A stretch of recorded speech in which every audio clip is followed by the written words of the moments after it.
La semaine dernière, j'ai un ami à moi qui m'a envoyé un message sur Instagram et qui m'a demandé de le coacher pour sa première séance à la salle de sport. Et à ce moment-là, j'étais tout excité parce que je me rappelle de ma toute première séance de sport il y a presque 2 ans et à quel point j'étais complètement perdu. Je savais pas quoi faire, quelle séance, quels exercices, je savais rien du tout. Pour te dire, je savais même pas ce qu'était un triceps. Alors que maintenant, bon, je sais à peu près ce que c'est que triceps. Et donc la semaine dernière, on se rejoint à la salle et j'essaye de le mettre à l'aise le plus possible, de lui montrer les différents exercices. On a fait du développé incliné, on a fait les abdos, on a fait les triceps. Et j'ai pas pu m'empêcher de forcément penser à moi à l'époque et d'être un petit peu ému parce que je me dis, il s'engage dans un voyage extraordinaire. Ça pourrait changer sa vie cette première séance.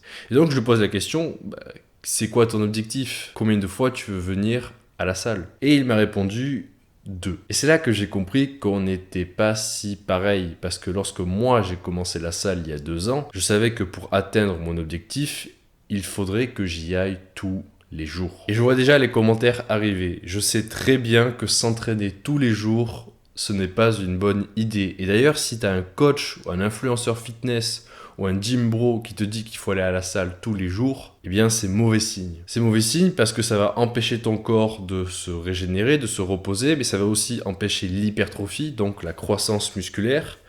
Et puis d'une manière générale, c'est un investissement à perte parce que tu vas y aller beaucoup de fois, mais tu vas pas avoir plus de gains que si tu y allais par exemple 4 fois par semaine. Et pire, tu vas aussi augmenter tes probabilités de te blesser. Donc en apparence, il n'y a aucun intérêt à s'entraîner 7 fois par semaine. Et tous les coachs, bodybuilders, ostéo, kinés à qui j'ai posé la question de la fréquence d'entraînement par semaine, ils m'ont tous répondu la même réponse. Tu dois avoir au moins un jour de repos. Et moi, comme je suis un peu têtu, j'ai choisi de pas les écouter. Et dans cette vidéo, je vais te montrer pourquoi j'avais raison. Pour comprendre pourquoi j'ai choisi de ne pas écouter les spécialistes, il faut que tu saches une chose sur moi. Je déteste le sport. Durant les 22 premières années de ma vie, j'ai fui le sport comme la peste. J'étais le mec qui, en cours de sport, faisait des dispenses ou se cachait dans un coin. De mes 5 ans à mes 8 ans, mes parents m'ont forcé à faire du judo et je détestais chaque seconde passée là-bas.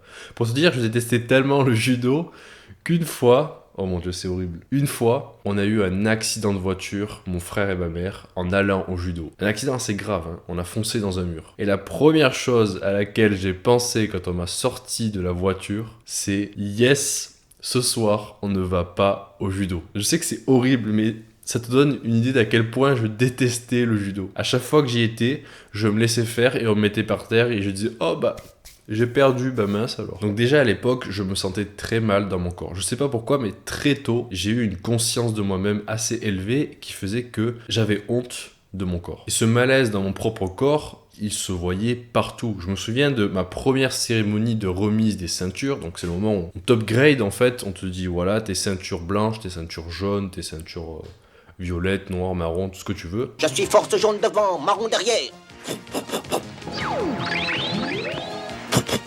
Et donc, le maître te donne la ceinture et tu dois la nouer. Tous les élèves, tous les enfants sont assis sur le tatami, ils doivent nouer la ceinture. Et donc, tous les enfants nouent la ceinture et moi, je suis là et je regarde à côté de moi pour voir comment on fait. Parce que j'ai aucune coordination de mes mains. Et donc, j'arrive pas. Je galère, j'arrive pas. Et finalement, c'est mon père qui vient devant tous les enfants qui me regardent, devant tous les parents, pour me nouer ma ceinture. Et avec le recul, je me mets à la place de mon père, qui est assez grand, qui avant été bodybuilder, et je me dis, mais quelle honte.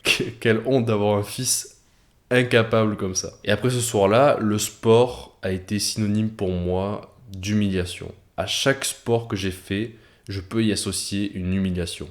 Après, j'ai fait du basket, j'ai fait de la natation, j'ai fait de l'athlétisme, et à chaque fois, j'étais parmi les plus mauvais. En basket, c'est simple, je touchais quasiment jamais le ballon et je ne mettais aucun panier. En natation, je me souviens de ma toute première compétition où j'ai fini avant-dernier parce qu'au milieu, j'arrivais plus à respirer et j'ai fait une crise d'angoisse et donc je me suis arrêté, j'ai failli vomir. Et puis l'athlétisme, je me souviens aussi de ma première course où j'ai fini parmi les derniers parce que j'avais aucun cardio. En fait, comme j'étais mal dans mon corps, j'étais mauvais en sport et comme j'étais mauvais en sport, ben j'étais mal dans mon corps. Et en comparaison, mon frère qui est plus âgé, lui, il a toujours été assez bon en sport. Ça a toujours été quelqu'un de sportif. Il faisait option sport, il était assez bon en foot, en équipe 1, si tu connais le foot, tu sais que c'est bien. Et je sais pas pourquoi, mais lui avait cette identité de sportif, mais moi, je ne l'avais pas. Alors j'ai juste assumé qu'il y avait des gens sportifs et des gens qui ne l'étaient pas, et que je faisais probablement partie de cette deuxième catégorie. Donc, à partir de l'adolescence, j'ai plongé dans le déni total. Je me suis dit que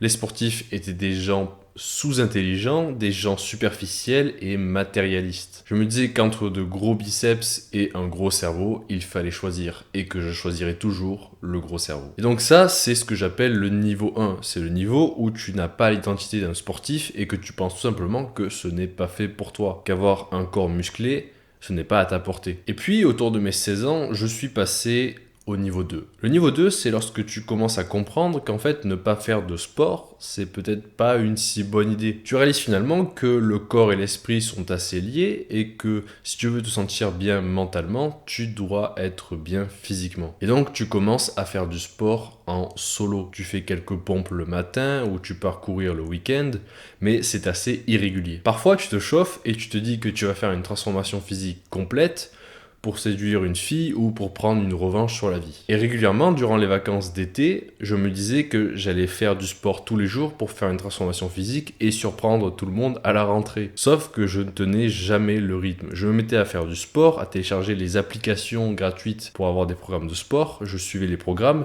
mais globalement, je faisais n'importe quoi. Je faisais n'importe quoi parce que je n'avais aucune routine.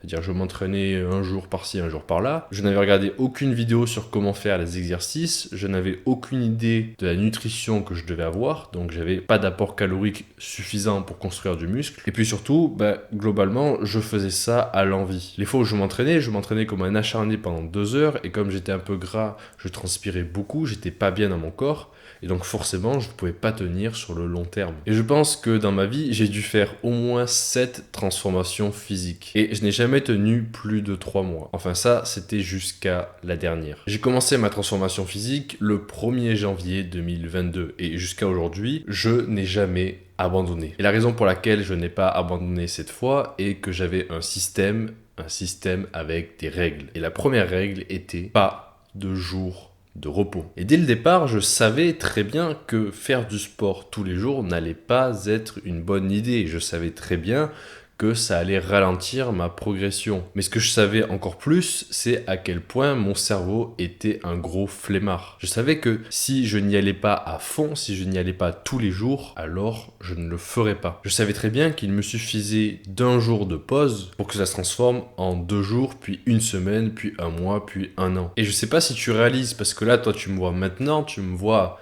avec ma nouvelle identité, mais avant ce 1er janvier 2022, j'étais une limace, je ne faisais absolument rien, je n'avais aucune discipline. Je n'étais pas comme je suis maintenant. Maintenant, je fais du sport tous les jours, minimum 30 minutes, et ça va jusqu'à plus de 2 heures. Du lundi au samedi, je suis à la salle, et le dimanche, soit je cours des longues distances, donc un 21 km, soit je fais du cardio au vélo elliptique à haute intensité. Et si t'es encore coincé au niveau 1 où tu penses que faire du sport c'est pas pour toi, que t'en as pas besoin, que toi tu es plus intelligent que les gens qui font du sport, que tu lis des livres, que tu fais des études, sache que faire du sport aujourd'hui c'est non négociable. Tu dois faire du sport, sinon tu vas te faire écraser par ta compétition. Tu vas te faire voler ta copine par des gens comme moi. Imagine la future mère de tes enfants, la femme de ta vie, ta femme parfaite. Imagine ta femme parfaite. Moi, je l'imagine, elle est blonde, elle fait environ 1m75, elle est sportive, elle a les yeux bleus. Imagine la femme de ta vie. Maintenant, imagine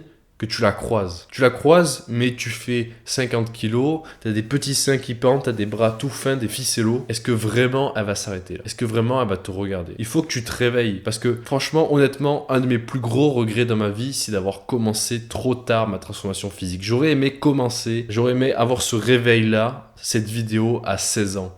Ça me fait chier d'avoir attendu jusqu'à 22 ans pour commencer à faire du sport. Je regrette énormément. Et j'ai pas envie que toi aussi tu perdes plus de temps que ça. Il faut que tu te réveilles, sinon tu vas te faire écraser par ta compétition. Parce qu'aujourd'hui, il s'agit plus d'être dans le top 10% en faisant du sport. Aujourd'hui, tout le monde fait du sport. Quand tu vas à la salle, il y a des gamins de 14 ans qui te soulèvent 160 kilos. J'ai un pote à la salle, il a 17 ans, il fait 65 kilos, il fait 1m65. Il soulève 160 kilos en squat. C'est ça ta compétition.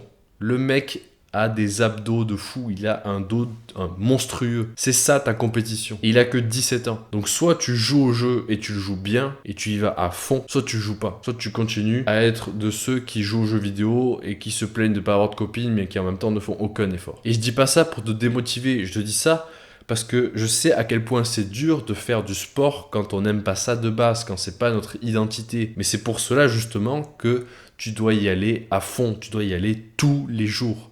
Parce qu'encore une fois, il ne s'agit pas juste d'avoir des gains. On s'en fout pas mal des gains. Ce qui compte, c'est là-dedans. Ce qui compte, c'est le changement qui se passe là-dedans. Et donc, tu dois mettre une gifle à ton ego en y allant tous les jours, en disant « Ah oui, tu n'es pas sportif, eh bien on va y aller tous les jours, je veux rien entendre. » Il n'y a pas de petite voix de merde qui te dit « Ah non, pas aujourd'hui, je suis fatigué. » Non, on y va tous les jours. Le but, c'est pas les gains, encore une fois. Le but, c'est pas d'être musclé. Le but réel, c'est de changer d'identité. Parce qu'une fois que tu as changé d'identité, ça devient super facile. Parce que la vérité, dont personne ne parle, c'est que faire une transformation physique, c'est facile. Encore une fois, je suis quelqu'un qui n'aime pas le sport. Et je te le dis, c'est facile. À aucun moment, quasiment, avec le système que j'ai appliqué, je me suis dit « Oh là là, qu'est-ce que je souffre, j'en ai marre, je veux arrêter ».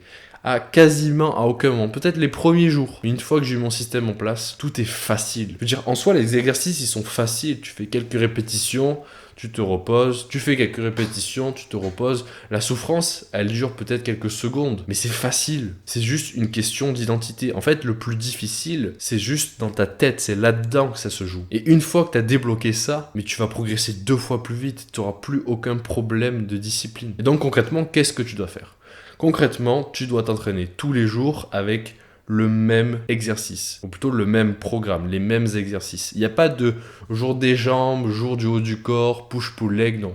Pour commencer, il n'y a pas de routine, tu as un seul programme à suivre, une seule session d'entraînement, toujours les mêmes exercices, tous les jours. Il faut que ça rentre tous les jours dans ta tête, que ça devienne automatique, comme se brosser les dents. Une fois que tu feras du sport comme tu te brosses les dents, alors tu auras gagné. Et là, tu pourras commencer à parler push-pull leg, tu commenceras à optimiser ton apport en protéines, tout ça. Mais pour l'instant, tous les jours, le même entraînement. Mais bien sûr, pour pas t'épuiser, ce qu'on va faire, c'est que tous les jours, ton entraînement, il ne durera que 30 minutes, pas plus. Parce que sinon, tu vas être démotivé, ça sera trop dur pour toi. Donc tous les jours, 30 minutes, mais ce qui compte, c'est que ce soit tous les jours, que tu ne rates pas un seul jour. Et le dimanche, tu fais du cardio. Donc, soit tu marches, tu fais de la randonnée, soit tu fais du vélo elliptique, soit tu fais de la course à pied. Mais ce qui compte, c'est que tu ne rates pas un seul jour. C'est vraiment extrêmement important. Parce que si tu es comme moi, tu sais qu'il te suffit d'un jour et de quelques excuses pour arrêter. Je sais que toi aussi, à tout moment, tu as cette voix dans ta tête qui te dit,